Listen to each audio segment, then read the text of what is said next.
এটা হলো আমাজন জঙ্গল, আমাদের গোটা দুনিয়ার সবচেয়ে বড় এবং নির্জন এলাকা।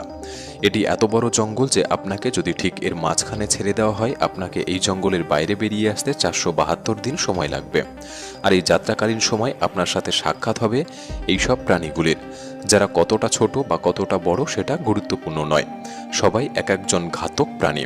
এদের সবার উদ্দেশ্য আপনাকে আক্রমণ করা, কেননা এরা সবাই আমাজনের বাসিন্দা।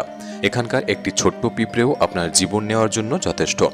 এই জঙ্গল আমাদের পৃথিবীর এমন একটি জায়গা যে একাই 55 লাখ স্কোয়ার কিলোমিটার জমি নিয়ে গঠিত। যে আয়তনকে আপনি অনুমান করতে পারেন, এখানে বাংলাদেশের মতো 37টি দেশ, ভারতের মতো 2টি দেশ এবং দুবাইয়ের মতো 157টি দেশকে সহজে জায়গা দিতে পারবে। এই জঙ্গল মোট 8টি দেশের মধ্যে বিস্তৃত এবং এর শেষ সীমানা America, Colombia, Guyana, Brazil, Peru এবং বলিভিয়াতে মিশেছে। একটি বিষয় ভেবে আপনি বেশ অবাক হতে পারেন যে আমাদের গোটা